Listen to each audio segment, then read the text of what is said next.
Introduction to HTML and CSS. About this course. Welcome to the Introduction to HTML and CSS course.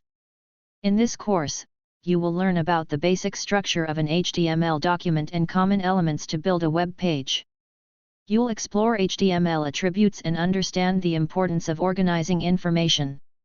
In addition, you will gain insight into CSS and explore the CSS box model. Finally, you will learn about the best practices web developers use for writing HTML and CSS. Learning objectives. After completing this course, you should be able to describe how web developers use HTML elements to build a web page. Identify and explain common HTML elements. Define HTML attributes and uses. Identify and explain common attributes. Identify coding organization techniques that benefit web developers and users. Describe methods and techniques to apply CSS to HTML. Describe the CSS box model and the components of CSS boxes. Describe best practices for writing HTML and CSS. Describe key features of an integrated development environment, IDE, that help improve workflow for web developers. About this module. Module 1. Set up a web page with HTML. Introduction. In this module, you will learn about the structure of an HTML page and gain a clear understanding of the tags and elements. You will also explore the nesting approach that gives structure to an HTML document and outline the anatomy of an HTML page. You will learn to identify common elements along with their functions. Finally, you will understand how to use these elements to create a basic resume page for your work history. Learning objectives. After completing this module, you should be able to identify common HTML tags and elements. Describe the structure of HTML elements in a web page. Explain the uses of HTML elements. Before you begin, an important step in learning something new is understanding the terms people use in the profession. This is particularly important in the technology industry. Here are some common terms and their definitions that you'll see throughout this course. By familiarizing yourself with these terms, you'll be better prepared to learn the fundamentals of web development. Based on the provided document, here is the extracted text. Event. An event is any change that happens on a web page. A user selecting a button and a server updating data are examples of events. Form factor. Form factors refer to the size and layout of a computing device such as a desktop, laptop, or smartphone. Integrated development environment. IDE. IDE is a software development tool with features that make it easier for developers to write code and deploy it to a website. Markup. Markup is a way of describing what content is for by wrapping it in symbols. For example, instead of making the phrase "web development is fun" bold, markup wraps the phrase in symbols that tells another tool to display it as bold. Metadata. Metadata is information that describes various parts of a website. Metadata can be used to describe an entire website, a page, or one part of a web page. Typically, users don't see metadata, but search engines and automation tools use it. Parser. A parser is a tool that examines markup and produces the desired result. A web browser is an example of a parser. Reference. A reference describes where to find a resource like an image or script file. For example, a developer might want to show an image. To display the image, they reference the image file. When a browser parses the HTML, it finds the image based on the reference and shows it on the web page. Render. Rendering is the process that turns a website's code into a page that users can see and interact with. Typically, a web browser will parse the code and display the web page on the screen. Responsive. A website is responsive when it can adjust and adapt to various devices and screen sizes without sacrificing usability or responsiveness. A responsive site might show different images, hide and show objects on a website, and adjust the sizes of objects on websites based on the device and size of the screen. These adjustments provide the best user experience depending on the device or screen size on which the user is experiencing the site. Script. Scripts are human-readable programs that are run when they're needed. Self-describing. An element is self-describing if what the element is used for is a part of the element name. For example, a element is used to create a section of an HTML document. Standard. Standard is a description of rules that web developers should follow when creating web pages. By adhering to standards, web developers can better ensure that their websites and tools will work with other websites and tools. Standards body. Standards body is an organization that defines the standards. Style. Style is the visual presentation of parts of an HTML document. Styles can be colors, height and width, padding and margins, and many other visual elements. Style sheet. Style sheet is a section of an HTML document or separate file that stores collections of styles. Syntax. Syntax is structure or grammar of a language. Syntax includes the terms you can use and how the terms relate to each other. Structuring an HTML document. You're about to take your first steps into the big world of hypertext markup language or HTML. Let's get started learning about the basics of the structure of an HTML page and about common elements most HTML pages include. Once you know the basics, you'll have a solid foundation to build your first few web pages. Tags and elements. HTML is built with elements. Elements are pairs of tags that encapsulate or wrap around text.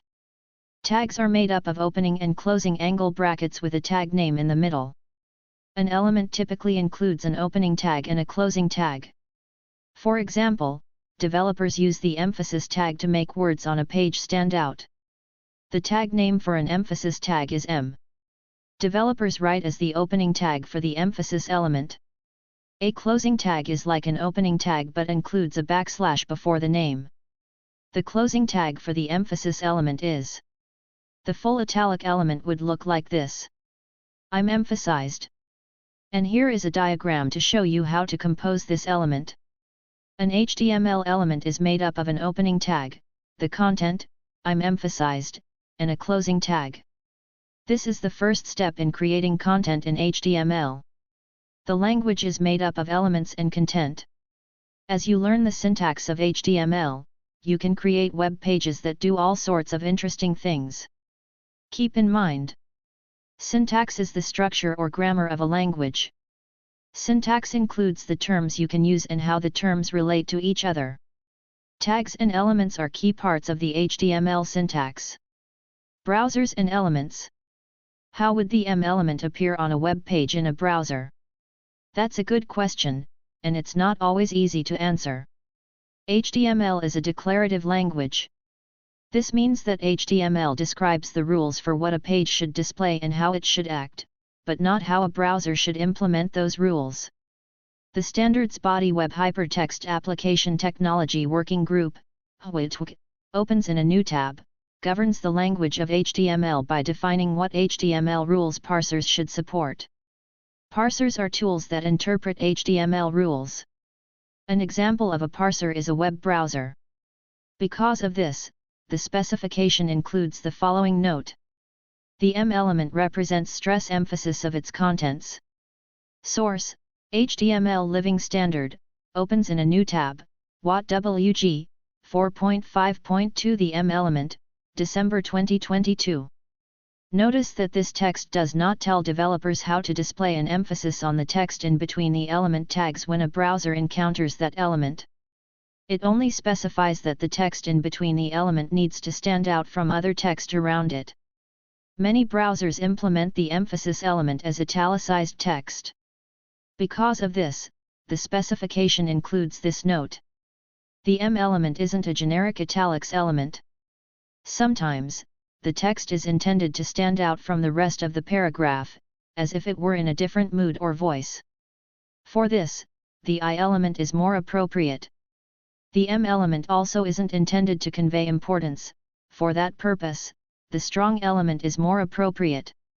Source, HTML Living Standard, opens in a new tab, WG, 4.5.2 The em element, December 2022. Nesting elements. Elements can relate to one another and aren't isolated from other elements around them. Suppose you are packing your suitcase for a trip. You have to figure out the best way to put items in so your suitcase stays relatively organized while you travel. One approach would be to put all your items in the main part of the suitcase. Your socks, shampoo, and shoes all occupy the same space as the main part of the suitcase. This might work fine when you pack, but your suitcase will quickly become disorganized as you travel and need to pull things out. Another approach is to use smaller bags for each category of items you pack. You have a small bag for your socks, another for your shampoo, and a third for your shoes. Each of these bags goes into your suitcase, and you can pull out each bag individually as needed. Developers can nest HTML elements as you would nest the small bags in the suitcase. Nesting occurs when developers include some HTML elements in between other HTML elements. An HTML element that contains another is that element's parent. The HTML elements inside the parent are the child elements. Here is an example of child paragraph, P, elements nested in a parent division, div, element. Paragraph 1, paragraph 2, paragraph 3. This nesting approach helps give the HTML document structure. It also tells parsers like web browsers how to handle the properties of those elements. For example, child elements can inherit style properties that apply to the parent element. Inheritance occurs when all the child elements take on a property set on a parent element. A parent element with a bold style might pass down that style to all the child elements. The anatomy of an HTML page. Web pages that most people experience are the interesting text, cool graphics, and engaging videos that make up the content of the page. Each of those content pieces is enclosed in HTML tags. However, there are parts of an HTML page that users don't see that make up the page's structure. The standards body HTML defines the basic structural elements each HTML page should include. These elements are sections of a web page that parsers use to define how they should handle the elements in those sections. HTML documents should include all the following section elements. Select each tab to learn about the purpose of the element. The doc type declaration is. This declaration describes the version of HTML that is being used. The HTML element is. This element wraps all other elements on a page. It defines the type of document an HTML document that the parser is reading. The header element is. This element defines other resources, such as metadata, scripts, and styles that the HTML page uses. Typically, the items in the head element are not experienced directly by the user. The body element is.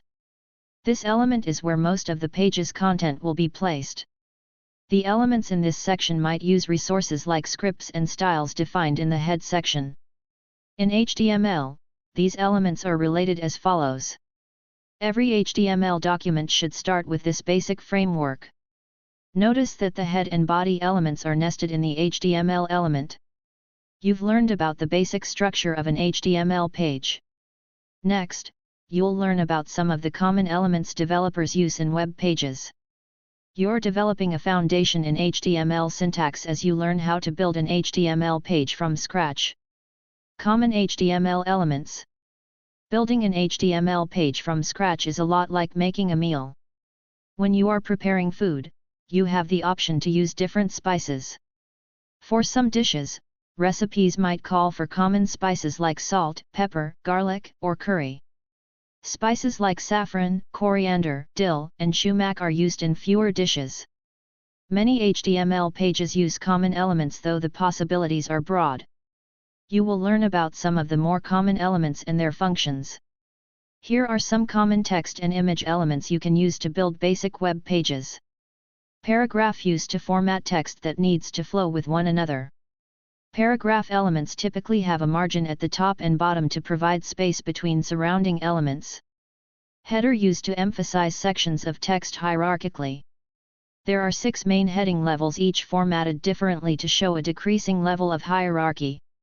The H1 element is the highest level and H6 is the lowest. This is different than the element which is an HTML section. Anchor used to link to another document or resource. The anchor tag requires additional information to link to another document. For example, you can link to the home page of your favorite website by using the anchor element. Span use for word or sentence level text. This element is useful for styling single sentences within a paragraph or section. This element is also useful when laying out pages with a lot of individual words or sentences. Block quote. Use for the text of a quote from another source. Break used to break text to a new line. There is no other formatting implied with this element. For example, the element does not add a top margin. This element does not have a closing tag. Image used to include an image in an HTML document. It must include the src, source, attribute which points to a valid location of the image. For example, you can use image of my cat. Horizontal rule used to place a visual break between other elements. This typically is implemented as a straight, horizontal line. It can be modified with styles. This element does not have a closing tag. These common HTML elements can be found in almost every document, and they are the most common and basic elements. Next, follow the steps in this example to learn how you can use HTML elements to build a basic web page. Step 1. Personal information. You can use paragraph tags around your name, address, and phone number to provide a clean, readable layout. Step 2. Photo of you. You can use the image element to include your photo on your resume page. The image tag might point to a headshot or other photos that recruiters can use to get a sense of who you are. Step 3. Header elements to structure your information. You can use header elements around sections like your personal information or work history to call out various sections of your resume. Header elements include numbers ranging from 1, largest size, to 6, smallest size. Step 4. Horizontal rule to separate your work history. To separate your personal information from your work history, a horizontal rule can provide a clean visible break between the sections. Step 5. Block quote element to call out positive feedback.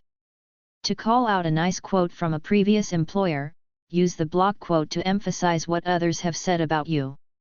You can see how you can apply different, popular HTML elements to organize content and make important details in a document stand out. Explore more. Check out these resources.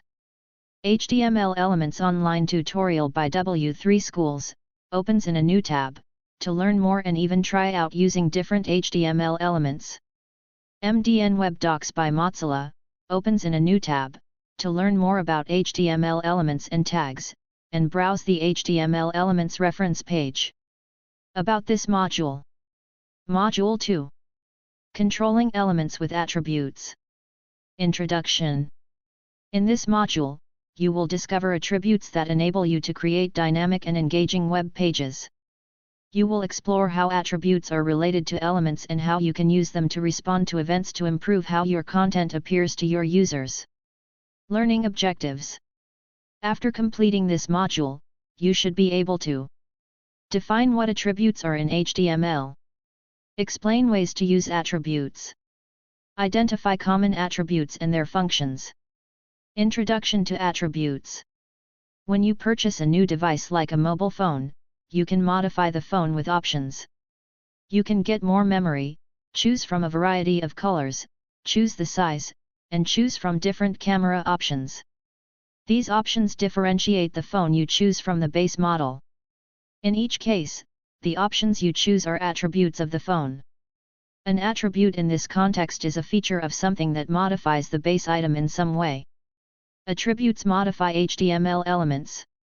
Web developers use attributes to change the style of the element, set a property like where an anchor tag should send the user and include metadata for use by a scripting program.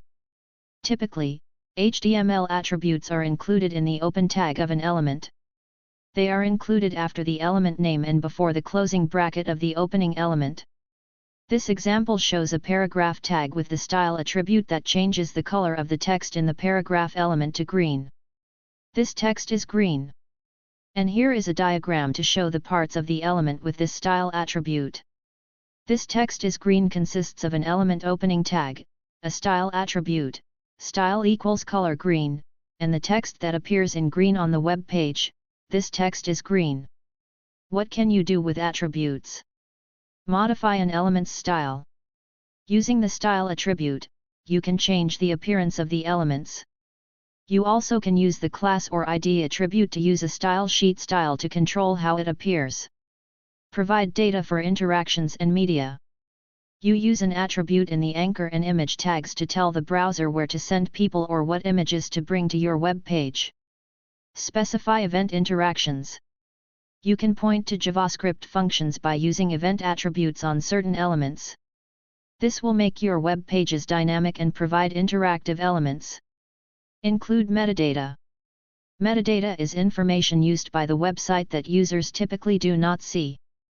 Some of the attributes are used to add more information to elements to make the website visible to search engines or accessible to screen readers.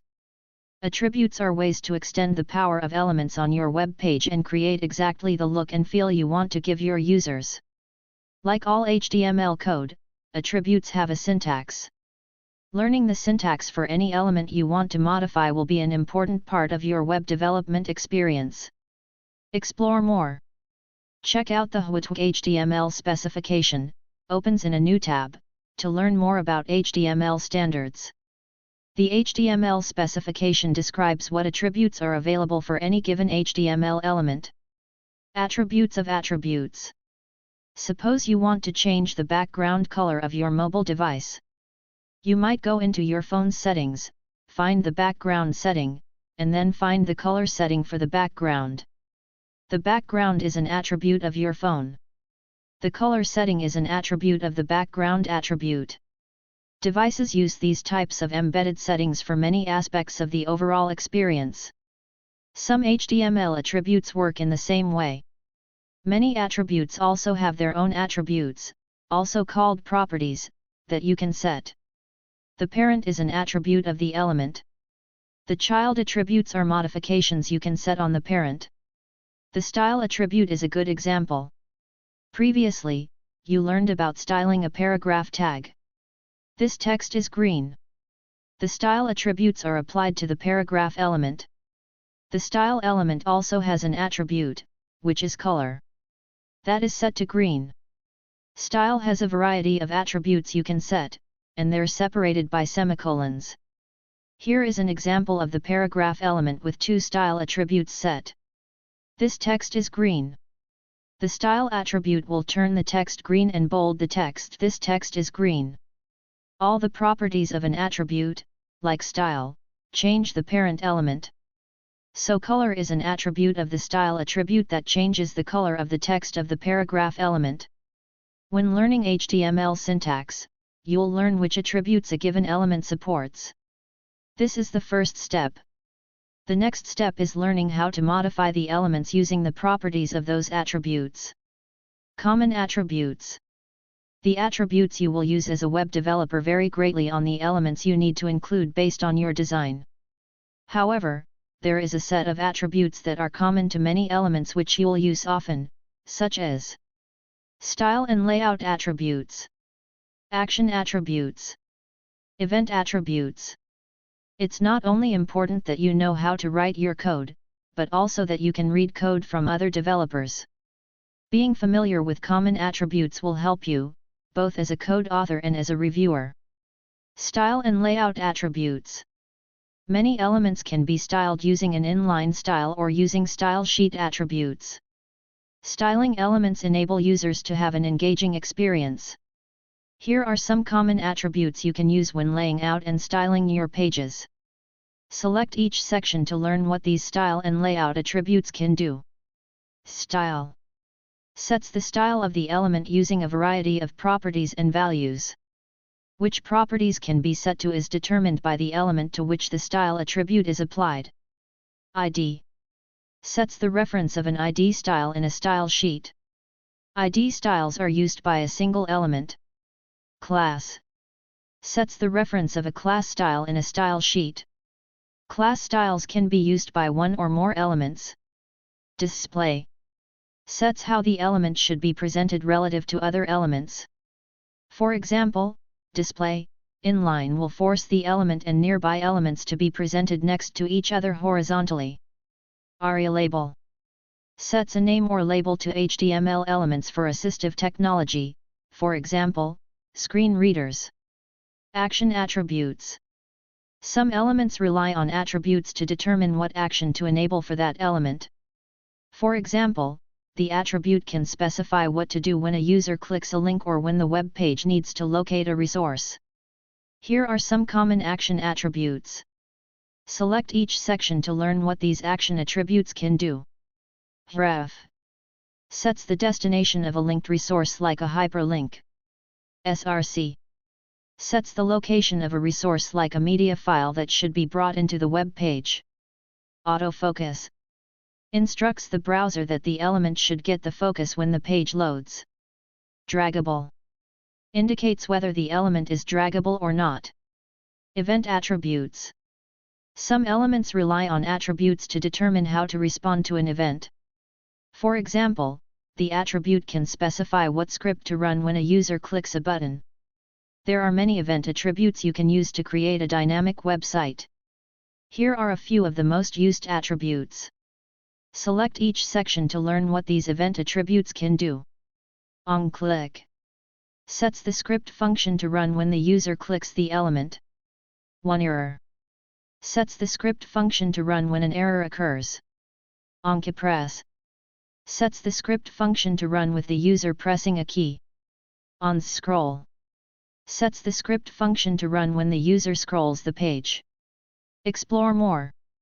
Check out the HTML attributes, opens in a new tab, tutorial on W3 School to learn more and try it yourself. About this module. Module 3. Organizing Code. Introduction. In this module, you will learn about the importance of organizing code.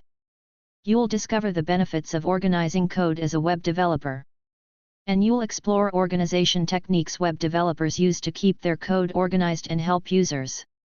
Learning objectives. After completing this module, you should be able to explain the importance of organizing code. Identify the benefits of organizing code for web developers and users. Identify coding organization techniques for web developers and users. Why does organizing code matter? Imagine you are traveling overseas and need to get a passport. To apply for the document, you need your personal identification card, like a social security card. It's been years since you've had to use your social security card, and you put it in a drawer with a lot of other documents. You open the drawer to find the card, and all you see is a jumble of papers and folders. You have no idea where it is in the mess of papers. 10 minutes later, you discover it in a random folder. I should have organized this drawer months ago, you think to yourself. Similarly, when you're developing a web page, it is important to organize the code and content on the page. Organizing your code will help your users and it will help you as a developer. You'll benefit from code organization as a developer. Your users will benefit from information organization. How does organizing your code help you as a web developer? Select each section to learn about the benefits. Find code easily. As a developer, organizing your web page will help make your code scannable and easier to navigate. Many times, you will leave a project for weeks or months at a time.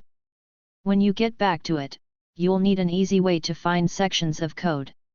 Organizing your code can make it easier to find what you need. Make collaboration smoother. Well-organized HTML can help you when coding with others. If everyone on your team knows the expected layout, then others can find, create, and edit code to make handoffs smoother. Load information faster. Certain organization techniques can help your site load faster. This is both a benefit for you and your users. For example, putting your scripts in the head element can speed up how quickly your users can access the information on the site. How does organizing information help your users? Information is easier to find. Organizing information for users is a different responsibility than writing, documenting, and maintaining legible code. A UX designer might provide layout guidance in a design that the developer must deliver that makes it easier for users to find what they need. An organized information layout has these features. There is a grouping of similar items. There is enough negative space, areas where there is no content, to make reading easier. There is judicious and thoughtful use of menus. The use of fonts and colors is thoughtful and used consistently. Information is searchable. Modern HTML includes what are called semantic elements. Semantic elements are self-describing in that the element name indicates what the element contains. Search engines are designed to look for semantic elements, making sites that use them easier to search for information. Organization techniques that help developers. As with any complex environment, there are lots of ways to organize your code. Even so, web developers have settled on a small set of best practices that will help any web developer stay organized. Take time to learn about a few best practices. Include code comments. Web developers use code comments to earmark sections, document how code works, and keep to-do lists, among other practices. Code comments are not visible in the presentation of a web page. But be careful. Your page's source code is available for users, so don't include anything in comments that you don't want to be made public. Commenting code takes time and effort to do well, but the overall time and effort saved by web developers who will use this code in the future is significant. Each web language has its own syntax for comments, so the interpreter or compiler does not try to treat the comment as a line of code. Follow code style conventions. Many web development teams adopt a code style convention. A code style convention specifies how developers should write certain types of code objects. This helps teams follow a consistent pattern, making it easier to find and edit code.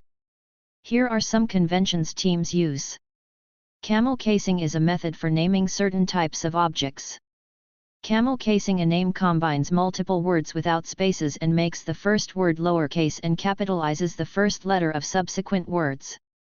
Developers might use camel casing to name all their styles. Suppose you want to create a function for a table that you'll use to display data for a yearly report. You might create a function with the name yearly report table. To camel case this name, you would write it as yearly reportable.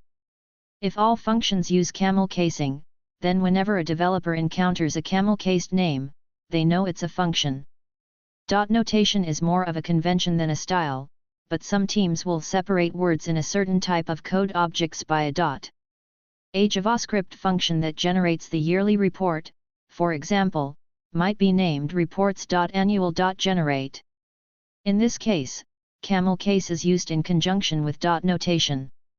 Kebab casing uses lowercase letters for each word and dashes between words.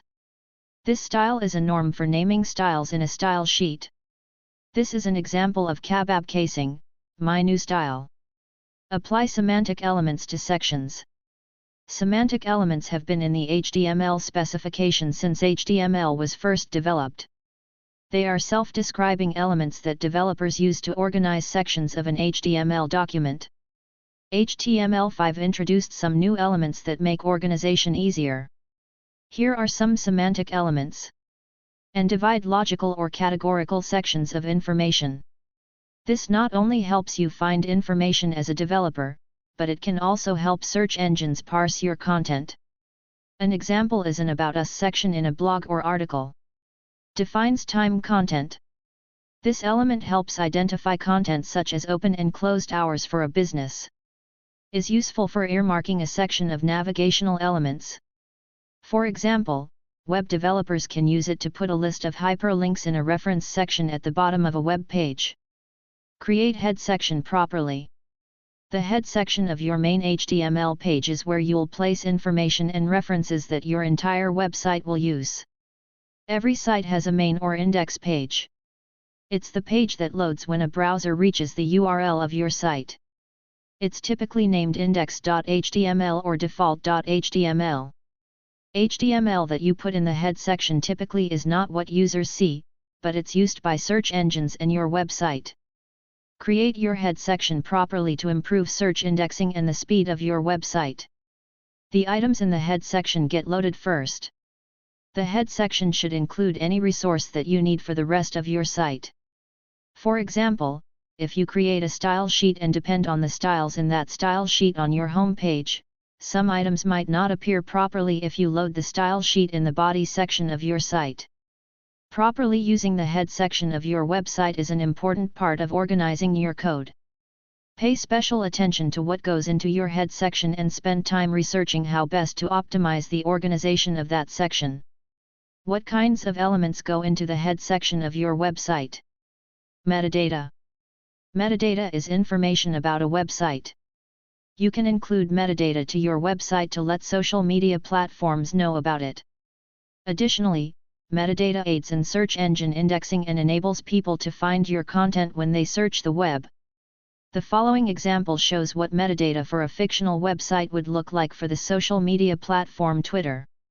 Notice this metadata includes 3 meta elements, each with a name attribute. The attributes contain data that Twitter can read, which provides Twitter with information about what the page contains. Meta name equals Twitter description content equals the coder's playground. Is a social media site that connects software developers. Our goal is to foster collaboration, code sharing, and community. Come join our growing social network and experience the best of software development. Scripts. A script is software code that web developers use to create interactivity, manage data, and lay out a web page. The more complex your website becomes, the more you'll need to rely on scripts to do interesting and dynamic things. There are a lot of open source libraries you can use to enable interactivity on your site. Open source software is free to use and modify. Putting references to the script files that you'll use in the head section of your main page ensures that the resources you need for your site are available when your site loads. Here's an example of a script in the site's head section that references open source software.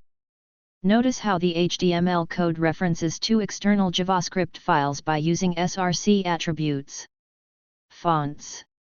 Fonts determine the typography elements on a website. Fonts can be set on individual elements or globally for all text elements on a site. If you select a custom font for your website, you should make sure that all users can see it. You need to reference the font in the head section. Here is a code example of fonts getting referenced from an external font folder into a website. Style sheets. It's a best practice to place style sheet references in the head of your site. This ensures that all the styles you need for your website will be available to the elements that need them. Here's an example of a custom style sheet reference. Link rel equals style sheet ID equals custom style CSS. Href equals styles/style.css, ver equals 6.0.3/. Organization techniques that help users. Have you ever gone into a shop and been unable to find what you need because it's so unorganized? The shelves might be messy, the products might be missing prices or are mislabeled, and the shelves might contain a variety of products with no organization. This can be frustrating. Ensuring your web pages have a clear layout and structure can help your users not only find what they need but enjoy the time spent on your site.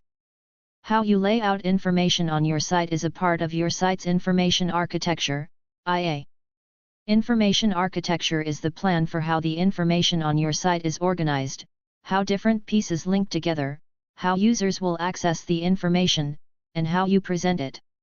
Here are HTML elements you can use to organize how you present information. Lists. Lists, when done properly, can present a lot of information succinctly. They also can give the reader natural breakpoints, which can help learners separate and remember information. Keep these things in mind when creating lists for a website. Keep the list items succinct. Too much information can defeat the point of using a list. Use lists for specific types of information. Stories or narratives belong in paragraphs. Use lists for single ideas. Remember formatting. List items that look great on mobile might not present as effectively on large format screens. HTML supports 3 types of lists. Unordered lists, which you might think of as a bullet list, are designated by the element. You can change the style of bullets from round to other shapes like square or diamonds using a style sheet or an inline style. Ordered lists, as the name implies, are numbered or lettered. You create these using the element description lists list terms. Each list item includes a description of its term. Both ordered and unordered lists implement the element to add items to their lists. Whether they appear as a bullet list or a number list is dependent on the parent element type. Notice that each of these elements are semantic in that the element names themselves describe what the elements contain. Here's an example of an ordered list and the HTML that would produce it. 1 item 1. 2 item 2. 3 item 3. Item 1. Item 2. Item 3. By using the unordered list element, the same list can be changed to a bullet list by changing the element to a element. Here's an example of an unordered list and the HTML that would produce it. Item 1. Item 2. Item 3. Item 1. Item 2. Item 3. Description lists work slightly differently, using the element for the term and the element for the description. Here's an example of a description list and the HTML that would produce it. Item 1. Description 1. Item 2. Description 2. Item 3. Description 3. Item 1. Description 1. Item 2. Description 2. Item 3. Description 3. Tables. In HTML, you can use tables to present information in an organized way. Tables help users find information quickly and keep it structured. Historically, tables were also used for layout. Newer versions of HTML, since HTML4, have discouraged this practice. The newest version of HTML, HTML5, along with the newest version of CSS, CSS3, provide tools to avoid using tables for layout. However, it's important for web developers to know about the historic use of tables in case they encounter it on existing sites. About this module. Module 4. Coding with Style, using CSS. Introduction. In this module, you will learn about cascading style sheets, CSS, and explore the methods for applying CSS in an HTML page. You'll discover the anatomy of style and the 4 primary ways to style an element using an attribute. Finally, you'll learn about the relationship of CSS to HTML and HTML elements. Learning objectives. After completing this module, you should be able to define CSS. Explain 2 ways that styles cascade. Differentiate between internal and external style sheets. Describe how web developers use 3 types of style sheet selectors. Explain the different methods of applying CSS to elements in an HTML page. What is CSS? Have you ever had the chance to decorate your room? There were decisions you had to make. Do you paint the walls or hang posters? What colors do you want in your room? Do you want to show off your models and have all your collectibles on your desk? Or do you go for a cleaner look? You're trying to decide what style you want for your room. Web developers decide on a style for websites, too. A website's style includes everything from the color palette to the fonts that users see. Web developers add styles to their sites using inline styles or a style sheet. Inline styles are applied at the element level using the style attribute. A style sheet is a collection of styles. Web developers often use CSS to apply styles to a website. So, what is CSS? It is a programming language that web developers use to describe the style, layout, and presentation of web documents. CSS is used with web documents written in markup languages like HTML. And web developers use CSS because it helps organize web documents by separating presentation elements from content. The acronym CSS stands for Cascading Style Sheets. While the term might imply that CSS technology only applies to style sheets, CSS refers to styles in general whether they come from a style sheet or an inline style. CSS was created to address challenges that web developers faced when adding design to web pages. How do styles cascade? Children get their appearance and even their behaviors from their parents. The blend of their parents creates the unique features of the child. Even so, children develop their own unique personalities and appearances. CSS styles behave in a similar way. As you've learned, elements can be in parent-child relationships. These relationships impact how elements are styled on a web page. There are two primary ways styles relate to each other in elements that have a parent-child relationship. Styles can be inherited or overridden. The following examples use inline styles, but the concepts apply to style sheets as well. Inherited style. In HTML, styles can be inherited by child elements from parent elements. A child element is one that is wrapped by one or more elements. An element that wraps another element is that element's parent. The element in the following example is the parent of the element, which is the child. You'll notice the closing div, for division, tag comes after the closing p, for paragraph, tag, so the div tag wraps the p tag. This is important to understand in order to make sense of the cascading feature of cascading style sheets. Styles cascade when a child element gets the style of parent elements. In the following example, the parent element's style will cascade to the child because the child doesn't have a style applied to it. What should you notice? The parent element, the div element, has an inline style that sets the left margin to 10 pixels. This will indent the element on the page by 10 pixels from the left. The child element, the P element, will also be indented by 10 pixels because the parent element style cascades to the child. Next, in the following example, the child element also includes a left margin style with a value of 20 pixels. This will indent the paragraph element 30 pixels from the left of the page because the child element inherits the parent's style and uses its own style. The parent style of a left margin of 10 pixels plus the child element's style of 20 pixels will move the element 30 pixels from the left side of the page. The parent element still will be indented by 10 pixels. Notice, too, that the P element is indented to show that it's a child element of the div element. Indenting code for readability does not mean that the items will be indented when they appear in the browser. Developers use styles to indent items for users. Indenting the code makes it easier for web developers to identify parent and child relationships between elements. Overridden style. Child elements can override some styles of parent elements. A style is overridden if the child element implements the same styles of the parent using a different value. If a style can have only one value, like a color style, the child element will override the style of parent. The following example illustrates how this works. What should you notice? Since an element can only be a single color at a given time, the parent division element will be red, but the child paragraph element overrides the parent's style and will be blue. Select each card to reveal the code samples of a child element inheriting a parent style and a child element that will override the parent style. Inheriting. Overriding. Hello there.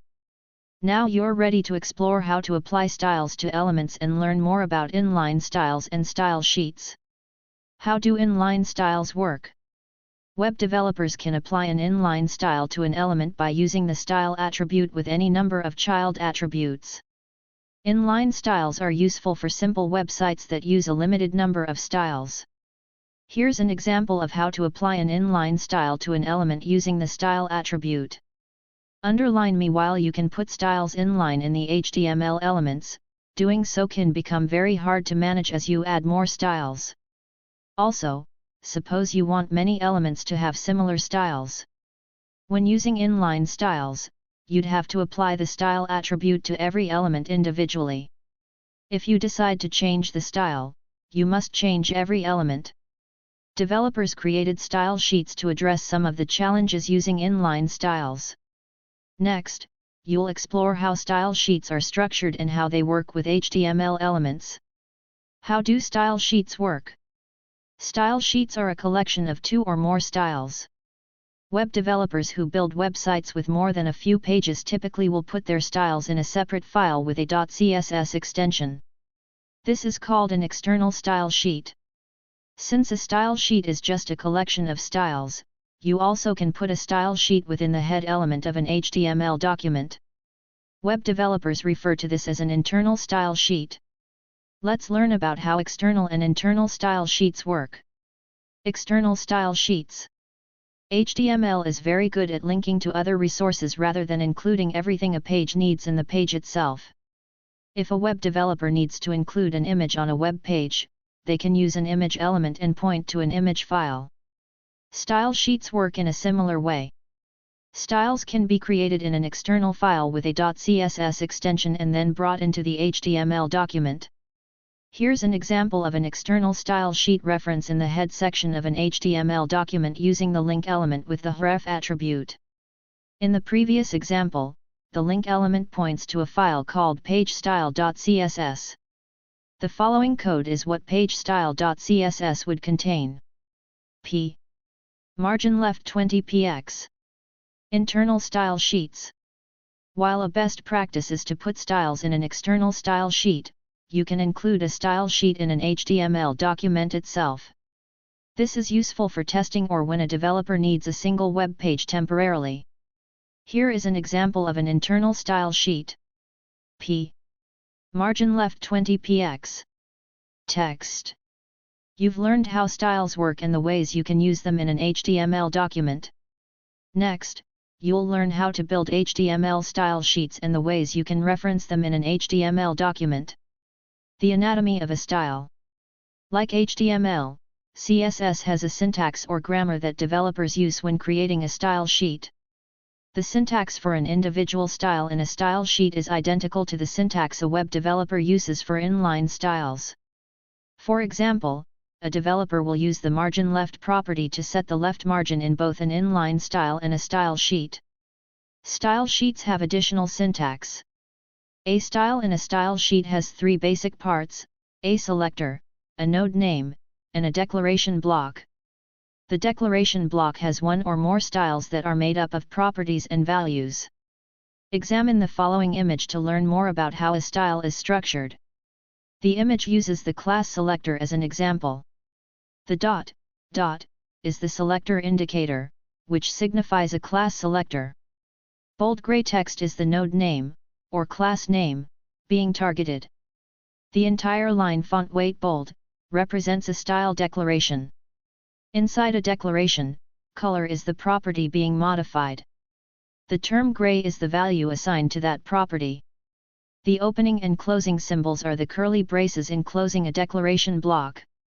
Selector indicates the style type. The selector indicates whether the style can be used by one element, many elements, or all elements of a given type. Node name is the name used for the selector. The name cannot have spaces. A best practice is to use kebab casing for CSS node names. Property indicates the part of the element the style will change. Value is the unit or term that determines how the property changes the element. An example of a unit is 10px. An example of a term is bold or gray. Some properties are set by units and other properties are set by terms. Some, like font weight, can take a unit like 700 or a term like bold, which are equivalent. Declaration is the combination of a property and a value. Declaration block is the set of styles that developers write between the curly braces. Types of style sheet styles. Web developers have options when implementing styles on their websites.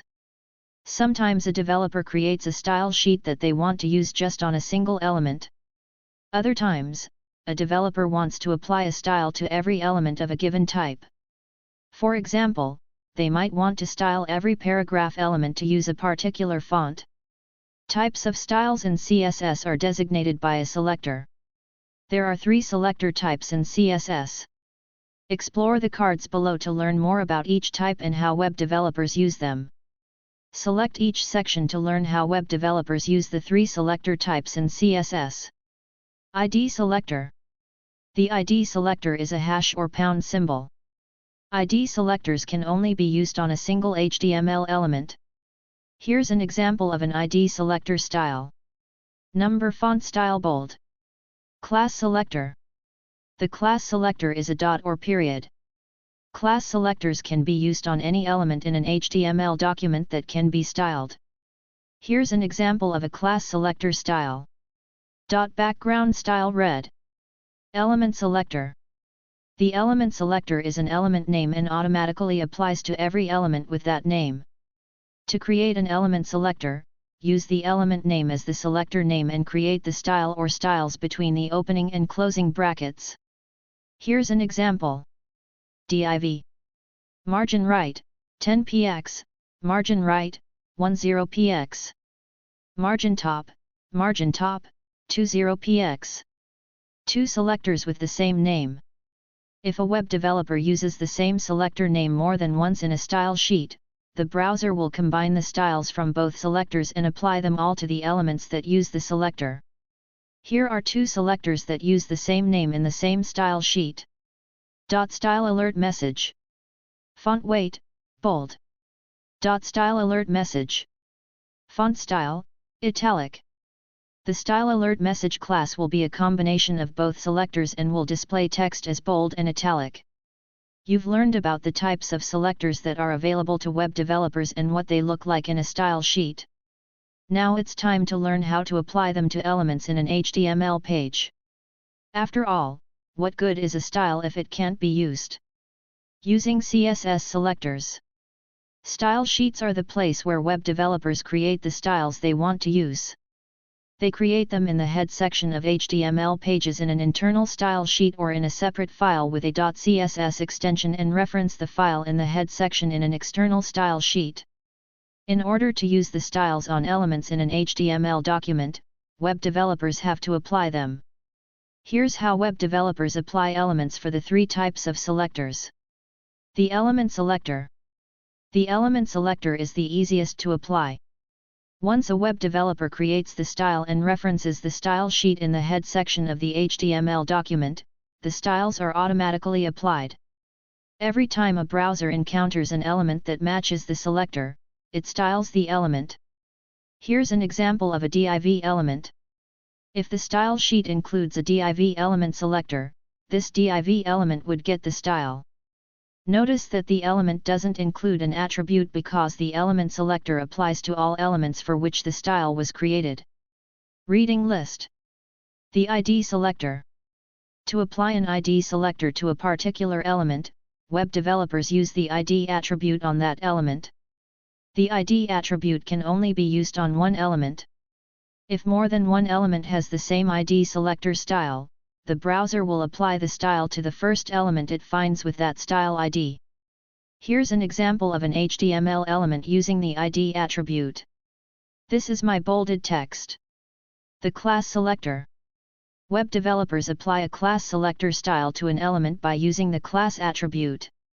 Unlike the ID selector, the class selector can be applied to as many elements as the developer would like. Web developers typically will create a class selector style for a particular type of thing on a web page like alerts, images, and forms. Here's an example of an element with a class selector style applied to it. This is my image. With this basic structure, web developers can apply styles to elements in HTML. About this module. Module 5. CSS Box Model. Introduction. In this module, you will learn about the CSS box model and examine its components with the help of a diagram. You'll explore why web developers use the CSS box model for a website layout. And you'll learn more about setting the height and width of a CSS box. Learning objectives. After completing this module, you should be able to describe the CSS box model. Recognize the benefits of using the CSS box model. Describe the CSS box components. List the main steps to set the width and height of an element. What is the CSS box model? Web developers can use a table to lay out a page or section of a page, but using tables isn't considered a best practice. There are some challenges, such as a lack of flexibility. Instead, most web developers use the CSS box model to mimic the behavior of a table with columns and rows, but with additional flexibility. The CSS box model defines how a browser will render the HTML elements on a page by putting every element into its own box. In a CSS box model, web developers consider the height, width, margins, content, and more for a web page. You'll learn more later about the components of the CSS box model. Web developers can expect various benefits in using the CSS box model to structure the layout of web pages. Select each section to learn more. Responsive design. A design is responsive when it reacts to the user's device so that a web page or web app looks native to any form factor on which it appears. Web developers want to make sure sites look and function well on devices that range from the smallest mobile phones to the largest monitors. The CSS box model provides flexibility when developers are creating web pages to develop responsive designs more easily. Customizability. By structuring web pages with CSS, web developers have more options to refine how content is presented to users. With tables, developers can define the width and the height of cells, but beyond that, development is challenging. Accessibility. Using the CSS box model will help make websites more accessible than other methods. Using tables for layout requires assistive technologies to provide a lot of contexts to users and can be more challenging for screen readers. For example, a screen reader will need to let users know which row and column they're in each time they read the content of a cell. By using CSS and the box model to lay out their sites, developers can help ensure their sites are a great experience for everyone. Next, you'll dig deeper into main components of the CSS box model. The components of boxes. You can start to think of the box model as you might think about a neighborhood. Imagine your city is developing a new neighborhood near you. There are going to be multiple plots of land. Each piece of land is going to include a house plus a yard that surrounds it. A fence will enclose each yard, and rows of trees or a sidewalk will surround the fences. A small section of the neighborhood might look something like this. With the CSS box model, each piece of content on your website, like a body of text or an image, has its own box, as each house in the neighborhood has its own plot of land. By using CSS, you can set things like the width and height of the box as well as margins and padding. Using this neighborhood example, take a moment to examine the following diagram. It shows the CSS box model and its main components. Select each marker, plus, to explore the components of the CSS box model and how it relates to a neighborhood. Padding. This component sets the distance from inside the box to the content items it contains. In the neighborhood example, the yard around the home is the padding. Content area. This component is the space within the box where the main content is. In the neighborhood example, this would be the dimensions of the home on each plot of land. Height. This attribute sets the height of the content area. In the neighborhood example, this would be depth of the house on the property. Width. This attribute sets the width of the content. In the neighborhood example, this would be the width of the house on the property. Margins. These components set the distance from the box to other boxes or content around it. In the neighborhood example, the margins would be the trees and sidewalk that separate the fences of each plot of land. Border. This component sets the visible lines around the box. The thickness of the border will increase or decrease the distance between the content further and other elements around the box. In the neighborhood example, this would be the fence around the property. You can see CSS boxes have these four main components. Content area. Padding. Border. Margins. Web developers can control how each box behaves, depending on the scenario, by applying attributes to each of these components.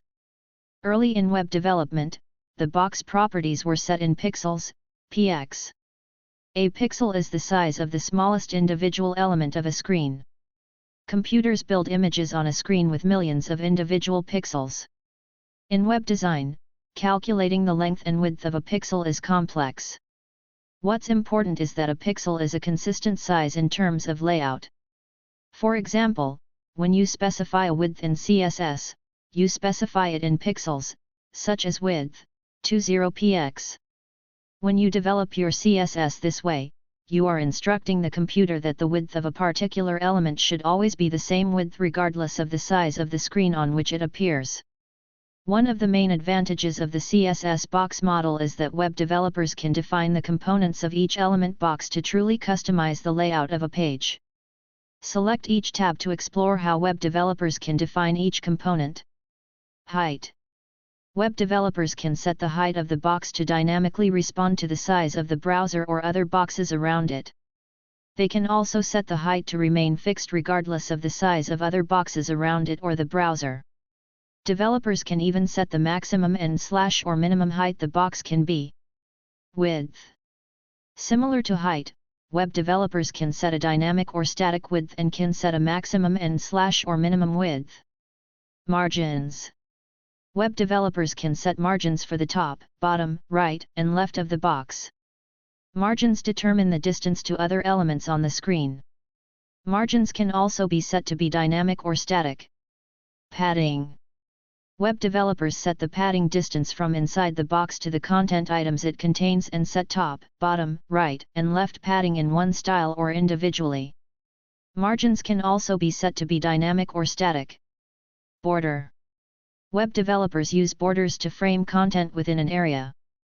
Borders can be set the same size or different, varying sizes. If a border is not specified, then no border will be set. Now you know what each of the CSS box model components is and how developers can define each component. But when a developer sets the attributes of each of the components, how does it impact the design of the page?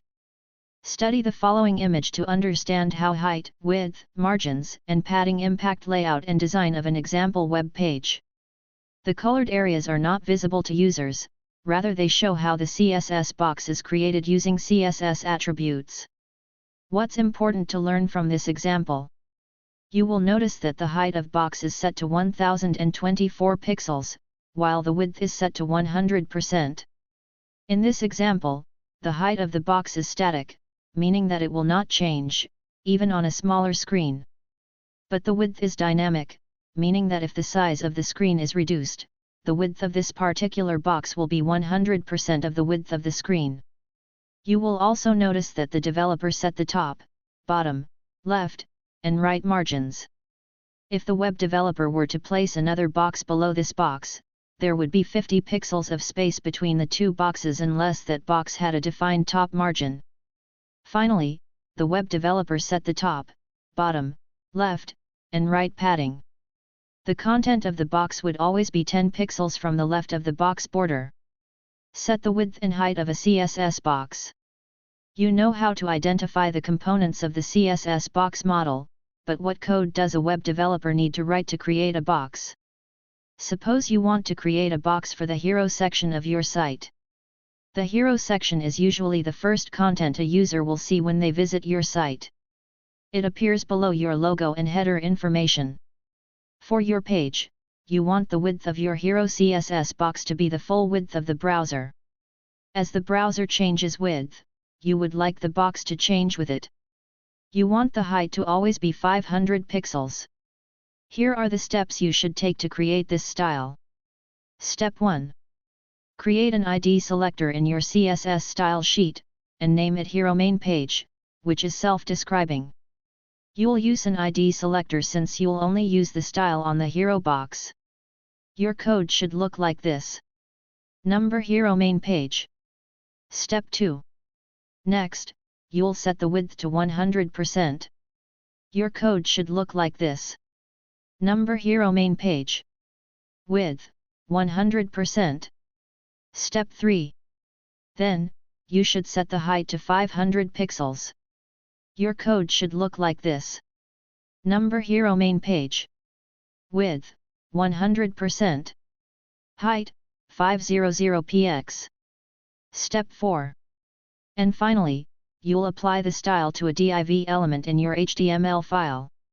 Your code should look like this. While you'll need to add a lot more code to get your hero set up, this is a great start. As you just experienced, creating a CSS box is simply a matter of setting CSS properties on a style and applying that style to an element such as a. You can apply the same approach to setting other box properties, such as margin and padding. About this module. Module 6. Best practices for writing HTML and CSS. Introduction. In this module, you will explore some best practices for writing HTML and CSS. You will also learn about some of the components of Integrated Development Environment, IDE, that simplify the workflow for a web developer. Learning objectives. After completing this module, you should be able to describe 4 best practices for writing HTML and CSS. Recognize the importance of saving and checking code. Describe key features of an integrated development environment, IDE, that help improve the workflow for web developers. HTML and CSS best practices. Web developers rarely work alone.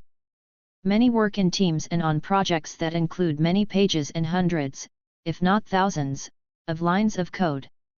Because of this, software teams develop best practices to ensure code is readable, maintainable, and can be read by any software developer.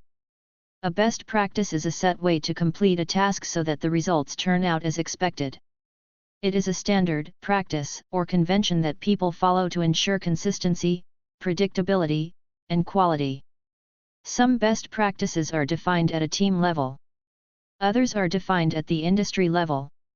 Next, you'll explore 4 best practices that web developers follow. Setting a proper doc type declaration.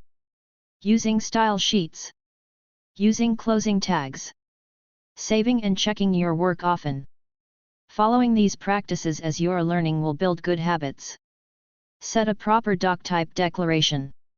Suppose you have a friend who is a native English speaker and speaks 3 more languages, French, Spanish, and Hindi. When a Hindi speaker approaches your friend and begins speaking in their native tongue, your friend immediately determines which language it is and begins internally translating what they're hearing.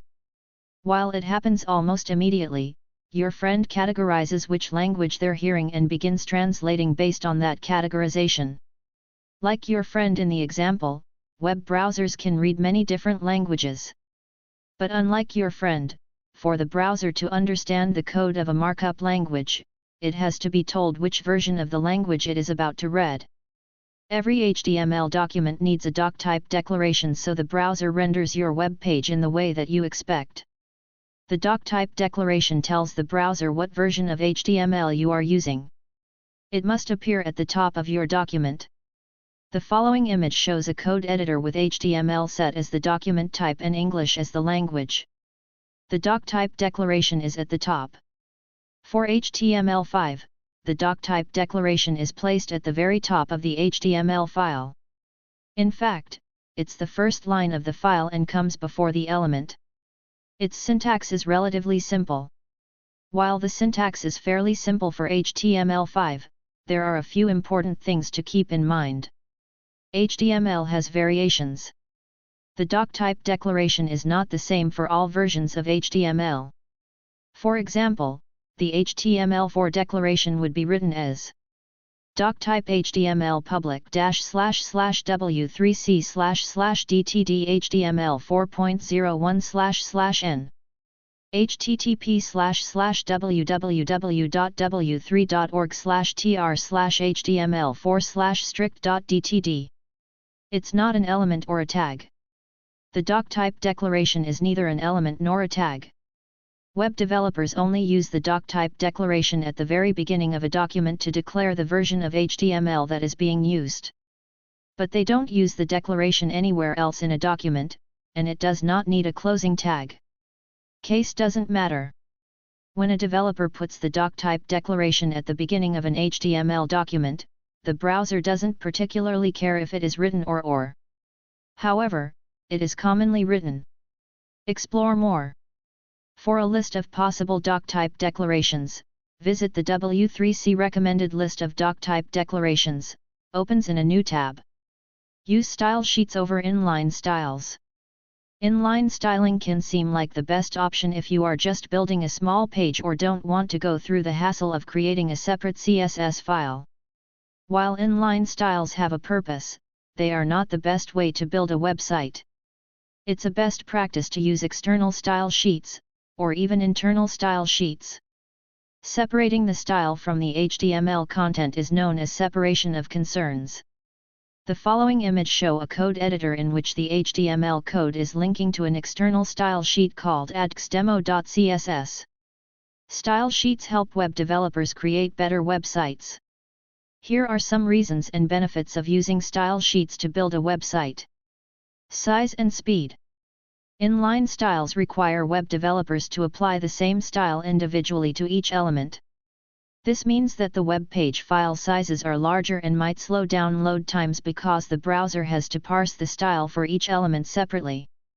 So, for size and speed, it's better for developers to use external style sheets. These keep the web page file sizes smaller and enables faster load times so that users can interact with websites more quickly. Say you have a large HTML document that has 5 headers, 13 paragraphs, and 8 quotes. By using an external style sheet, you could create a single style sheet that contains one style for your headers, another one for your paragraphs, and a third for your quotes. Then you could apply those styles using class selectors. Maintenance. Putting all styles in an external style sheet can make it easier for web developers to change the style of web pages and update style work done by other members of a web development team. Since all the styles are in one place, finding and updating, removing, or replacing styles is more straightforward. Imagine a company brings you in as a new web developer to work on a website that they just rebranded. The website is a few years old, and the client would like you to update it with new branding for the colors, logo, fonts, and brand images. They also want you to support a refresh of the content and functions of the site. The previous web developer used a mix of external, internal, and inline styling in the website's code base. Now, to make the changes, you need to check 3 different places to make sure that you implement all the new styles to all the elements on all the pages.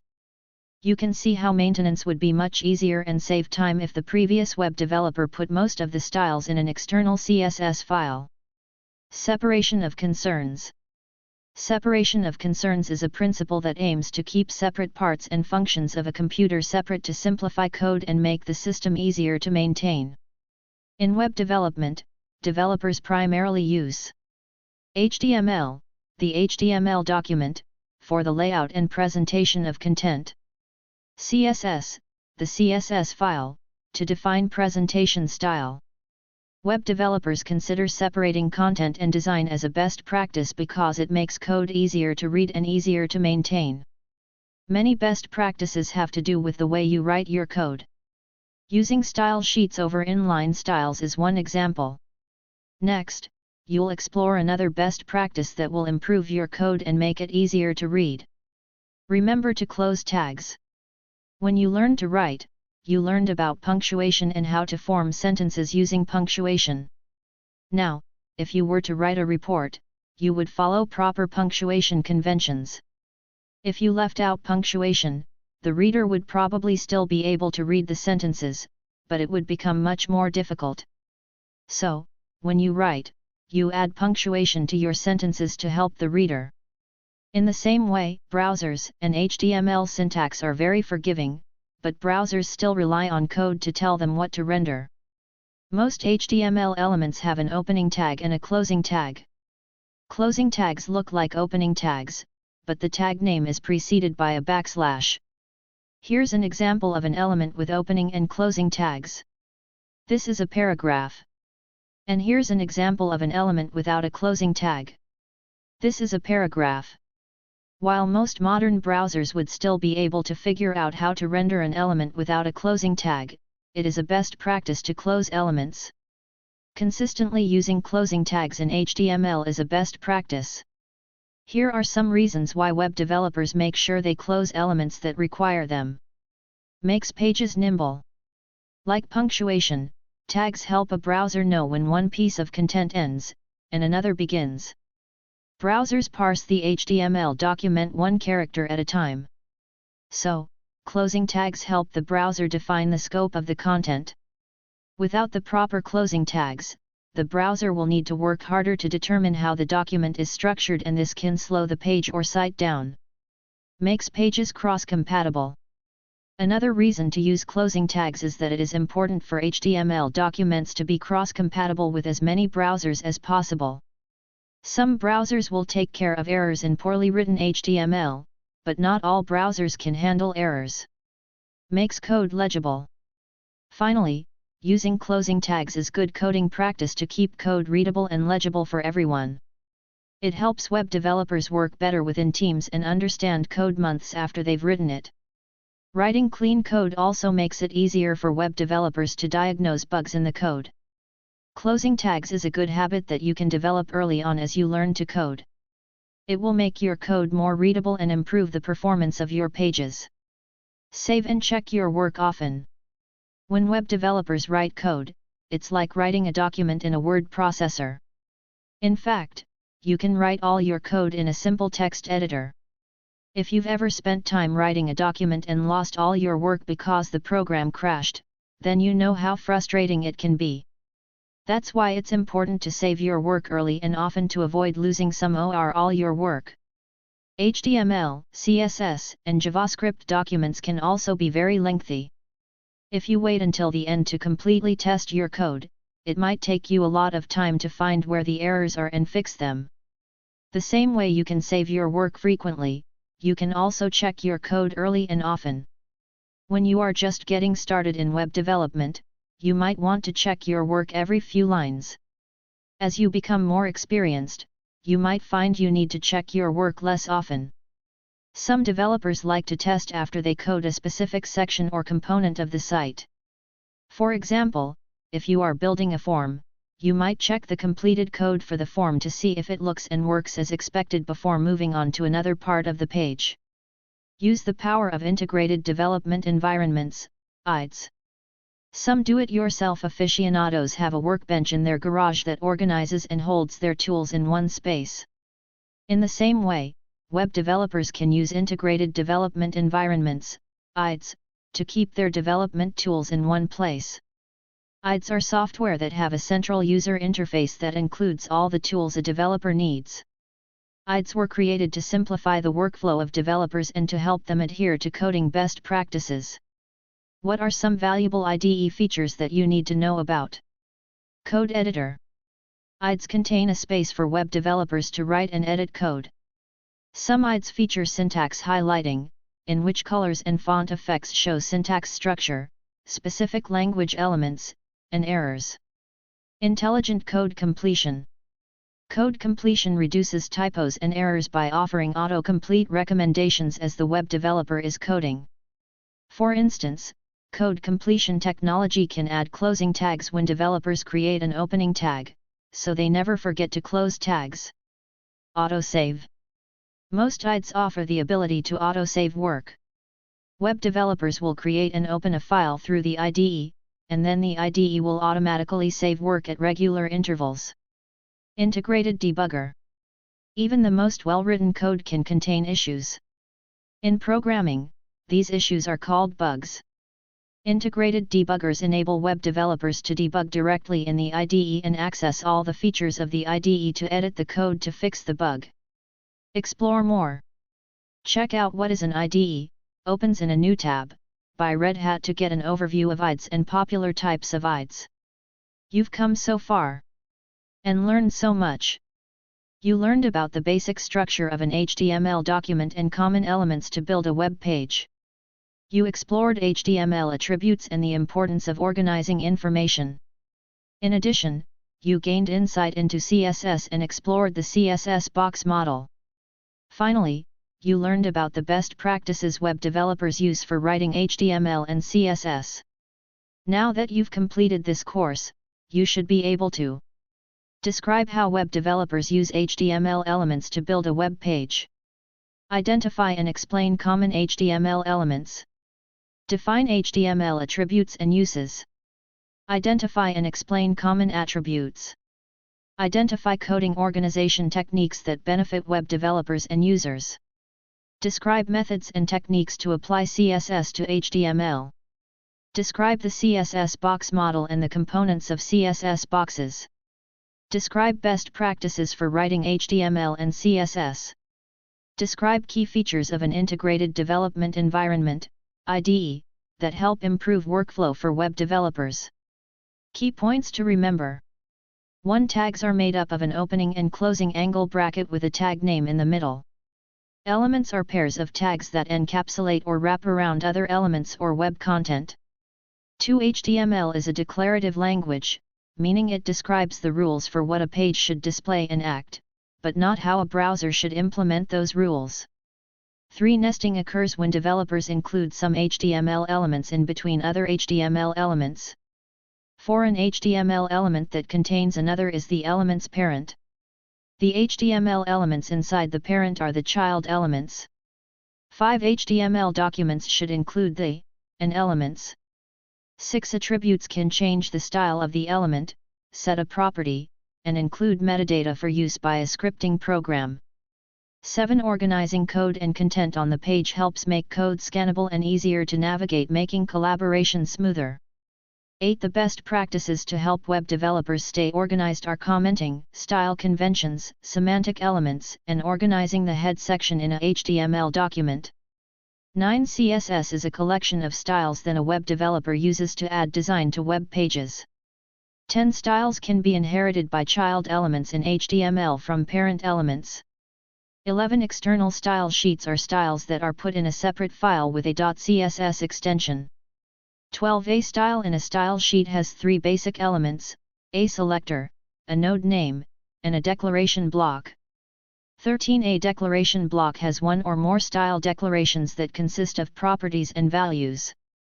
14. To add a style to an HTML element, web developers use the class selector, ID selector, element selector, or inline styling on the element that is to be styled. 15. The CSS box model is a method of laying out a website using CSS.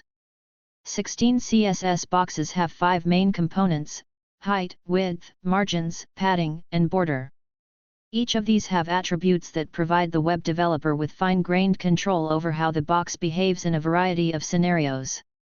17. Web developers follow best practices of setting doc-type declarations for every HTML document, using style sheets, using closing tags help the browser define the scope of the content, and saving and checking their work often.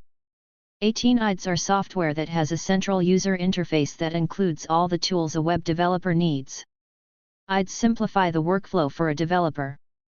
19. IDE features include a code editor, intelligent code compilation, autosave, and integrated debugger.